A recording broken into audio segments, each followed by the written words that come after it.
ਸੱਜਣੋ ਤੇ ਮਿੱਤਰੋ, ਮੈਂ ਤੁਹਾਡਾ ਆਪਣਾ ਵੀਰ ਮਲਿਕ ਬਸ਼ੀਰ ਦੇਸ਼ ਪੰਜਾਬ YouTube ਚੈਨਲ ਤੋਂ ਤੇ ਅੱਜ ਅਸੀਂ ਗੱਲ ਕਰਾਂਗੇ ਇਜ਼ਰਾਈਲ ਦੇ ਬਾਰੇ। ਬਾਨੀਏ ਪਾਕਿਸਤਾਨ ਕਾਇਦ ਆਜ਼ਮ ਮੁਹੰਮਦ ਅਲੀ ਜਿਨਾਹ ਨੇ ਆਖਿਆ ਸੀ ਕਿ ਇਜ਼ਰਾਈਲ ਨਜਾਇਜ਼ ਰਿਆਸਤ ਹੈ, ਪਾਕਿਸਤਾਨ ਇਹਨੂੰ ਕਦੀ ਵੀ ਤਸਲੀਮ ਨਹੀਂ ਕਰੇਗਾ। ਫਲਸਤੀਨ ਫਲਸਤੀਨੀਆਂ ਦਾ ਵਾ ਤੇ ਇੱਥੇ ਫਲਸਤੀਨੀਆਂ ਦਾ ਹੱਕ ਹੈ। ਇਮਰਾਨ ਖਾਨ ਨੇ ਆਖਿਆ ਹੈ ਕਿ ਜਿਹੜਾ ਮੌਕਫ ਕਾਇਦ ਆਜ਼ਮ ਦਾ ਵਾ ਉਹੀ ਮੌਕਫ ਮੇਰਾ ਹੈ। ਤੇ ਤੁਸੀਂ ਸਕਰੀਨ ਤੇ ਵੇਖੋਗੇ ਤੁਹਾਨੂੰ ਇਮਰਾਨ ਖਾਨ ਤੇ ਮੀਆਂ ਸ਼ਹਬਾਜ਼ ਸ਼ਰੀਫ ਦਾ ਮੌਕਫ ਨਜ਼ਰ ਆਏਗਾ। ਤੁਸੀਂ ਆਪਣੇ ਕਮੈਂਟਸ ਦੇ ਵਿੱਚ ਆਪਣੇ ਖਿਆਲਾਂ ਦਾ ਪ੍ਰਚਾਰ ਕਰਨਾ ਹੈ।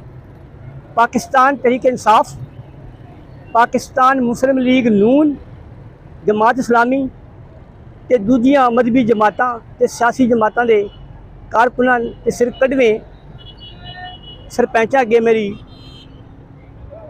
अर्ज है कि अपने अपने ख्यालात का प्रचार जरूर करन, क्यों जे सानू पता लगे कि इस टाइम असी कित्थे खलोते हैं ते साडा मौकफ की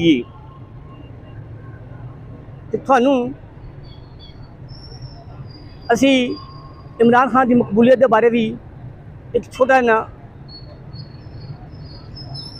शूट दिखावांगे, वो भी तुसीं देखना वा ते फैसला करना वा। जिवें जिवें पाकिस्तान, जिवें सोना देश पंजाब। बड़ी बदकिस्मती है कि हमारे यहाँ कोई ऐसा लीडर नहीं है जो कि खड़ा होकर जो बात है वो कह सके।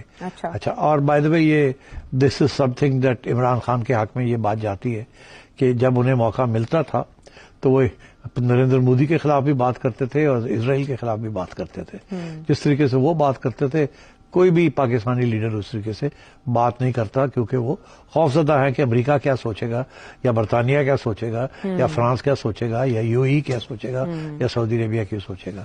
And this is one of the reasons why Imran is popular in the public imagination, because he stands up as a nationalist और भुट्टो साहब की तरह ललकार देते हैं जरा इन ममालिक को। बड़ी बदकिस्मती है कि हमारे यहाँ कोई ऐसा लीडर नहीं है जो कि खड़ा होकर जो बात है वो कह सके।